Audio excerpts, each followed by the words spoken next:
तुम्हाला कुठं पायपुसणं करून ठेवलंय ते बघा की. म्हणजे अर्थव्यवस्था जी आहे ती तिकडची गतिमान होते, महाराष्ट्राचं काय.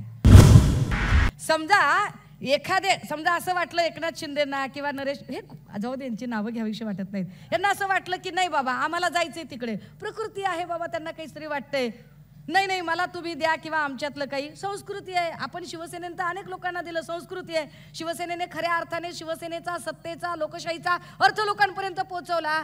पण आपलं खाऊन झाल्यावर सुद्धा तो पक्षही माझाच आहे, चिन्हही माझंच आहे, हे म्हणणं विकृती आहे ना राजे हो. ही विकृती या लोकांमध्ये आली. झालं काय, त्या माणसाला असं वाटलं की आपल्याला जे मिळेल त्याच्या दुप्पट शेजाऱ्याला मिळणार आहे. त्याने काय मागावं माहितीये का, काय मागितलं. विकृतीने पछाडलेली लोक कसं नुकसान करून घेतात स्वतःचं. तो म्हणाला, देवा आम्हाला काही नका देऊ, माझा एक डोळा निकामी करून टाका, माझा एक डोळा निकामी करा. माझा एक डोळा निकामी केला की शेजारचे 2 डोळे निकामी होतील ना.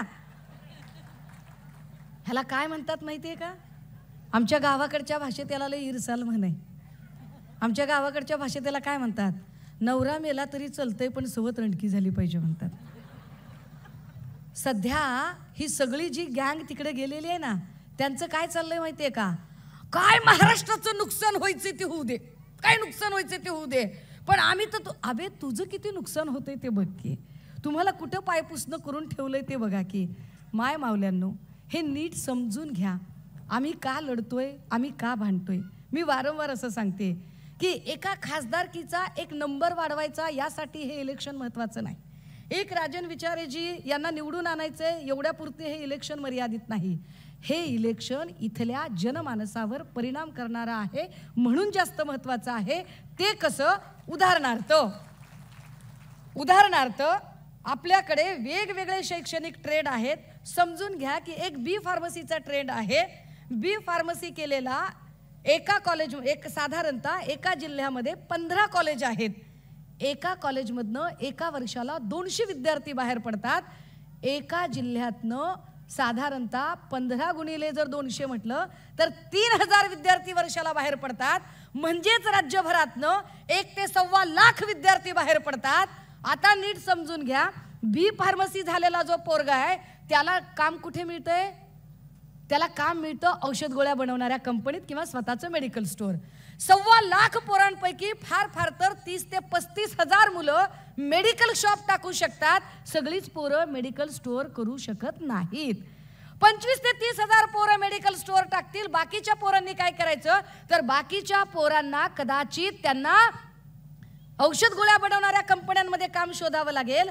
पण परिस्थिती अशी आहे की महाराष्ट्रात औषध गोळ्या बनवणारी कंपनीच नाहीये.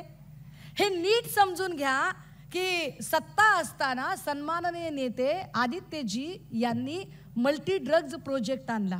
कशासाठी आणला की इथे जर औषध गोळ्या कंपन्या झाल्या तर बी फार्मसीतनं बाहेर पडणारी जी आमची दरवर्षाला लाखो पोरं आहेत ती पोरं अकोमोडेट होतील, त्या पोरांना नोकऱ्या मिळतील.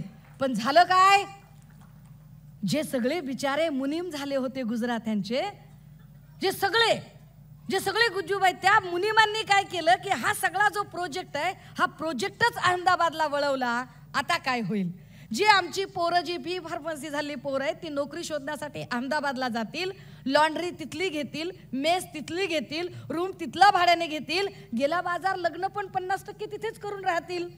म्हणजे अर्थव्यवस्था जी आहे ती तिकडची गतिमान होते, महाराष्ट्राचं काय. गुजरात पाकिस्तानमध्ये नाहीये, गुजराती सुद्धा आमचे बहीण भाऊ आहेत.